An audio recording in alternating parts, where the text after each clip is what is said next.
I had been staring at the floor, pretending to check my phone, though there were no messages. My usual latte order, the one I'd been coming here for months, was already halfway memorized by the barista, who greeted me with a nod I barely returned. She was at the corner table, sun hitting her hair, just so that it looked like liquid copper. I noticed the way her hands moved when she stirred her coffee, slow, deliberate, fingers brushing the ceramic cup. My gaze lingered longer than I meant. "Hey," I said, trying to sound casual when I walked past. She glanced up and gave a small smile. Not the polite, formal kind, but something softer, like a pause in a sentence where the meaning is obvious but unspoken. "You're back early today," she said. I shrugged, kicking the heel of my sneaker against the floor. "I guess I just needed coffee before the library." My voice sounded flat even to me. She nodded, and I noticed the subtle crease by her eyes, the way she looked at something on the table before she met mine again. There was a rhythm to it, an almost unintentional choreography. Sip, glance, stir, breathe. I fumbled with the strap of my bag, pretending to be busy. Inside, I had drafted 3 messages I never sent, paused halfway through sentences I wasn't brave enough to finish. It was a quiet kind of loneliness, the sort that isn't noisy, but exists in the small gaps between people and words. "You like it black, right?" she asked, nodding toward my cup. I had never mentioned it, but she remembered. A shiver went up my spine, and I had to clear my throat. "Yeah, how'd you—" "Just a guess," she said, letting her voice drop off into a quiet hum that somehow didn't feel like a joke or an answer. There was a pause, the kind that feels heavier because both of us know it could be filled with words, but neither wants to reach for them yet. I watched her flick a sugar packet with her fingers, almost imperceptibly, and my eyes traced it without thinking. I wanted to say something smart or funny, something that would earn a laugh, but I didn't. Instead, I folded the napkin under my cup over and over until it looked like a small, precise rectangle. See you around?" I said finally, my voice too loud in the quiet hum of the shop. "Yeah," she said, her smile small but steady. She picked up her bag, and I noticed her shoes scuff lightly against the floor, like they were measuring the distance she had to travel before leaving. As I stepped out onto the street, I realized I had forgotten to sip my coffee. The warmth pressed against my palms, and the city felt louder, colder somehow, as if I'd been holding my breath in that tiny corner of sunlight. Then my phone buzzed. I froze, staring at the screen. A message from an unknown number. "Can we talk? I think you should know." I didn't recognize it at first, and yet a strange tightening in my chest told me this wasn't going to be an ordinary day. Something had shifted. I didn't know what, but my eyes, they had finally opened. The next afternoon, I found her in her apartment studio. Sunlight spilled across the wooden floor, dust motes drifting lazily, and a faint scent of paint and old books lingered in the air. She was kneeling over a canvas, brushing gentle strokes, humming to herself like she didn't notice me yet. "I brought you some tea," I said, holding the mug a little too close, feeling my palms sweat. She glanced up, startled, and smiled, softening. "Thanks," she said. "You remembered it the way I like it." I felt a flicker of pride, then embarrassment. Small things like the way she held her cup between both hands, leaning slightly forward, made it hard to focus on anything else. "So, your brother?" I asked, try to break the silence. She paused, brush in midair. "Divorced. Been a while now." She didn't elaborate. I nodded, pretending to understand, though I realized how little I really did. There was an almost imperceptible hesitation in the way she set down the brush and took a slow sip of tea. I noticed her fingers brushing the rim of the cup repeatedly, a tiny loop of nervous motion. I wanted to say something, anything, but the words froze. Instead, I found myself imagining us in other rooms, other times. Laughing, maybe or just sitting in silence with that same warmth lingering between us. But then the thought hit me, this was risky. Too many lines we weren't supposed to cross. Age, life experience, the way the world would whisper about a young man and a woman like her. You ever paint for yourself? I asked finally, trying to sound casual. She smiled faintly. Sometimes, when no one is watching, it feels less complicated. I realized then that what I felt wasn't just attraction. It was longing for a quiet recognition, someone seeing the parts of me I hid even from myself. We sat in silence, the kind that isn't uncomfortable but full of its own tension.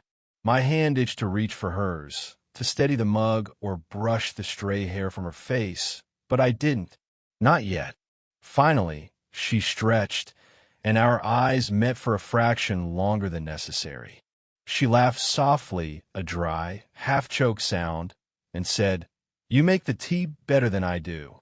I smiled, the corners of my mouth trembling slightly. Then, as she turned to put the kettle away, her hand brushed mine for the briefest instant. Just a touch, quick, almost accidental, but it left my fingers tingling long after she walked away. I found her in the same corner of the coffee shop a few days later, the one with the sunlight that hit her just right. She had her notebook open, scribbling something small and precise, the kind of notes that meant more to her than anyone else. "Mind if I sit?" I asked, though I already knew she'd nod. She did, but there was a subtle hesitation, a flicker in her eyes, a shift in her body away from me, like she was testing distance without saying it. I slid into the chair across from her, noticing the way her fingers lingered on the pen, curling around it as if it were a lifeline. My hand rested near mine, tapping the table unconsciously. We spoke in half sentences, pauses stretching longer than words. "How's the project?" I asked, trying to sound casual. "Slow," she admitted, a faint smile playing at the corner of her mouth. "I keep getting distracted." Her gaze flicked toward me before dropping again to the page. I imagined what it would be like to lean closer, to brush her hair behind her ear, or just sit nearer. But every time the thought surfaced, a doubt crept in. What if I misread it? What if this was just friendliness, her comfort with me misinterpreted? And then she laughed softly, an airy sound that made my chest tighten. I realized a friend had walked past, giving a quick nod, unaware, or pretending to be, of the small charge in the space between us. My fingers fidgeted under the table. I wanted to reach for hers to offer a steadying touch, but I didn't. Instead, I traced invisible patterns on the table with my fingertips, watching her shift the notebook closer, the movement so slight I could almost miss it. "Tea?" she offered suddenly, breaking the thread of my spiraling thoughts. I nodded, and when she poured, our hands brushed over the ceramic cup. Just a fleeting touch, barely there, but enough to make my stomach twist. I tried to read her face, searching for an answer to the question I couldn't ask. "Do you feel it too?" Before I could, the bell above the door rang. Another customer came in, breaking the fragile rhythm. She straightened, folding her notebook like it was the only armor she had. I wanted to linger to stay, but I swallowed the words I almost said and instead muttered, "I should get going." She nodded, and for a moment, our eyes met again, longer than a normal goodbye. Something hovered in the space between us, the air almost charged. I stepped back, heart hammering. We both knew we were close, closer than we had any right to be, but neither of us moved further. As I turned to leave, I glanced over my shoulder. She was watching me, her lips slightly parted, her hand frozen mid-motion. I imagined leaning back, reaching out, closing the small distance, and perhaps... But I didn't. I walked away with a tight chest, a nearly confessed feeling weighing in my chest, leaving the rest unspoken. The park was nearly empty, save for a jogger and a dog sniffing around a bench. The air smelled faintly of wet leaves, and the sun had dipped low enough to cast long, soft shadows across the path. I walked beside her, keeping a careful pace, my hands stuffed in my jacket pockets. She hummed quietly, almost absent-mindedly, as she kicked at a stray leaf. I wanted to say something, anything, but my throat felt tight, and my words tangled before they could escape. "You talk to him often?" I asked finally, my voice low, careful. She paused mid-step, the leaf still at her shoe. "Who?" "The guy from the gallery, the one you mentioned last week."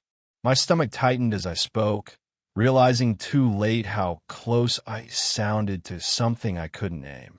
"Oh, not really," she said, brushing a strand of hair behind her ear. "Just once or twice." Her eyes flicked ahead, avoiding mine, and I felt a pang of something. Jealousy? Fear? I couldn't tell, and I didn't want to admit I cared so much. We fell into silence, walking side by side, the crunch of leaves underfoot the only sound.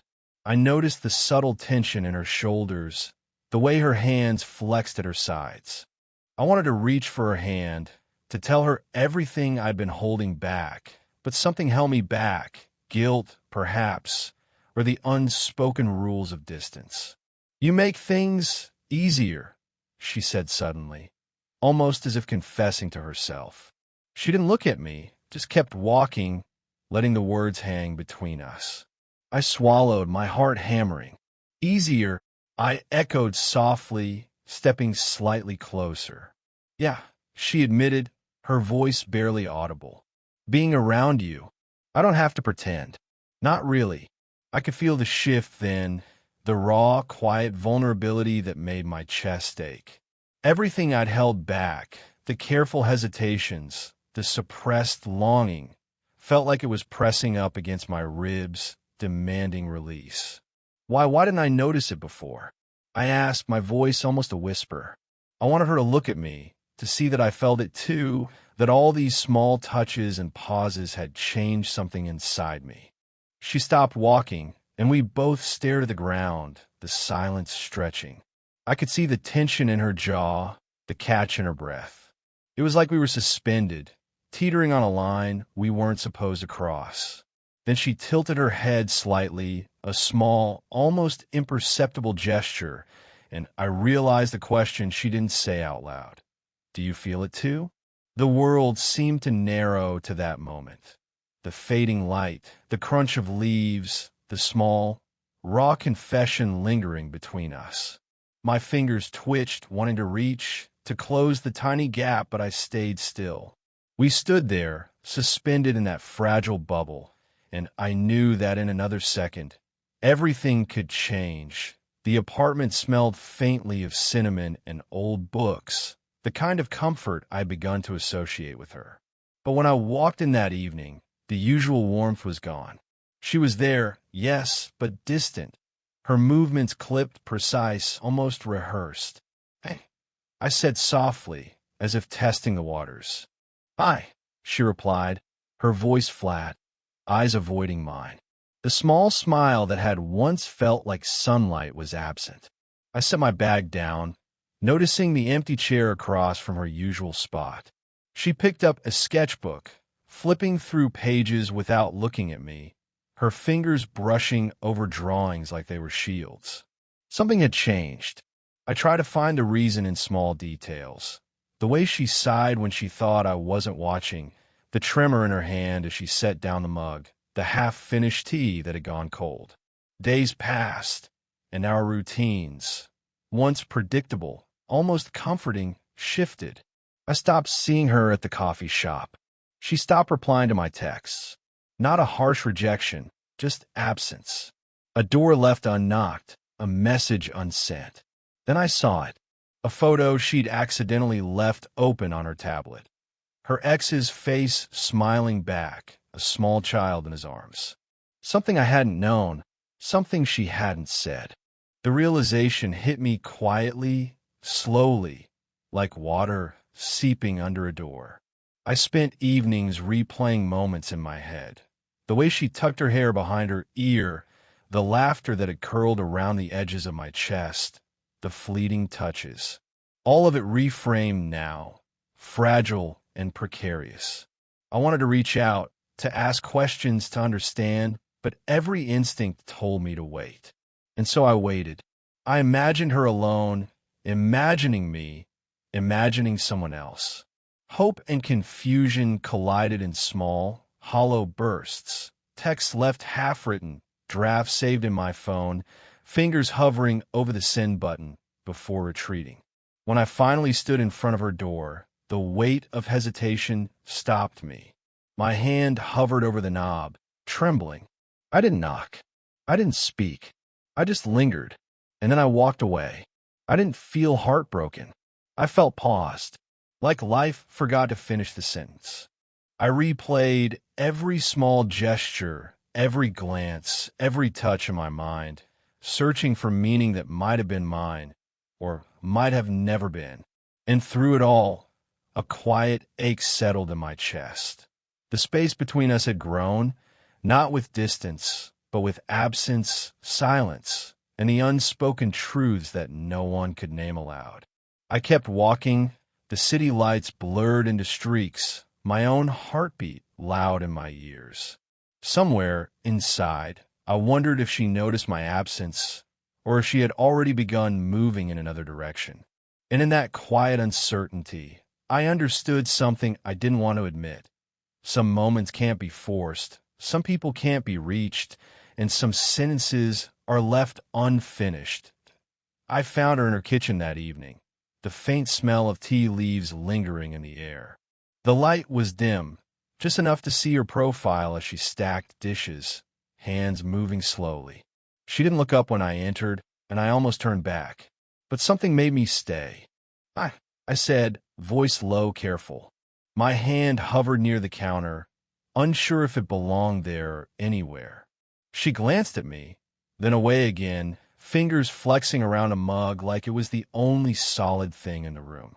Hi, she murmured, quiet, almost a question. I closed the distance, slowly, careful not to startle her. I shouldn't have waited so long to say. My voice cracked, and I swallowed. Everything I'd held back, hesitation, longing, confusion, pressed in at once. She set the mug down, hands lingering on the counter, and for a moment, neither of us moved. The silence wasn't empty. It was dense with everything unspoken. I don't know if this is right, she said finally, her voice low, almost tremulous. She stopped, and the sentence hung in the air like smoke. I took a small step closer. I know, my own confession felt too loud, too obvious, but somehow necessary. I feel it too. I've felt it for a while. Her eyes met mine then, soft, uncertain. No grand gestures, no declarations. Just two people letting down walls built over years of caution and self-restraint. She took a breath, and for the first time in days, I saw her relax just a little. Okay, she said, the word simple, almost casual, but it carried weight. I nodded, unsure what came next, but the tension loosened, if only a fraction. I reached out slowly, fingertips brushing hers. A small, quiet touch, almost accidental, but it said more than words could. We didn't speak after that. We didn't need to. The dishes sat half-washed, the kettle still warm, the room quiet except for our breathing. And for that moment, the distance between us, age, history, fear, shrunk to something manageable, something real. She smiled faintly, a small curve of lips that didn't need explanation. I smiled back. It wasn't dramatic. It wasn't cinematic. It was ordinary, human, fragile. And yet, in its quiet simplicity, it was everything. Weeks passed, and the rhythm between us settled into something steady, unspoken, but unmistakable. I'd stopped counting the mornings I saw her at the coffee shop at 8:47 a.m., or the way she held her tea with both hands, her fingers curling around the ceramic like it was part of her. The small routines, the bench in the park, the half-finished sketchbooks, the quiet hum of her apartment, became markers of a life I hadn't realized I'd been waiting for. One afternoon, she invited me over under the pretense of reviewing a few sketches. I found her in the corner of her studio, the sunlight catching her hair in the same way it had months ago. She looked up, eyes soft, and offered me a cup of black coffee, the way I liked it without a word. I took it, and we sat in silence, the kind that felt full, not empty. "Remember that park bench?" I asked, a small smile tugging at my lips. She chuckled, tilting her head. "You mean the one with the leaf I kicked into the puddle?" "That one." I traced the rim of my cup with my thumb, thinking about the way the light had fallen on her face that day, how tentative we had been. "Feels like a lifetime ago." "It does," she admitted. Her fingers brushed mine over the mug, just lightly enough to make me notice. But this time it didn't feel like tension, it felt like belonging. Days turned into weeks, weeks into months. There were no grand declarations, no cinematic moments. Just mornings with black coffee, evenings in the quiet hum of her apartment, and the occasional walk where we didn't speak much but didn't need to. The world outside moved with its usual chaos, but inside, there was a calm that neither of us could fully explain. Sometimes I caught myself staring at her hands as she worked, remembering the way they had brushed mine months ago, remembering the near confessions and silences that had brought us here. And I realized that love, if it could be called that, wasn't about fireworks or perfect timing. It was about noticing the small things again and again and choosing to stay. One evening, as the sun dipped low and spilled golden light across the floor, she handed me a teacup with that faint smile I had come to recognize as entirely hers. "You're here," she said, as if stating the obvious. I nodded, my hand finding hers over the rim of the mug. No words were needed. The comfort of being seen, of being known, of simply being together, it was enough. And as I took a slow sip, I thought about all the quiet moments that had led here. The bench, 8:47 a.m., black coffee, the brush of fingers, the laughter held back, the silence endured. I understood, finally, that some connections are earned in fragments, in pauses, in gestures too small to notice, until they aren't. I didn't say anything. I didn't need to. She smiled softly, and I returned it. In that ordinary, fragile smile, we shared a world only we could understand.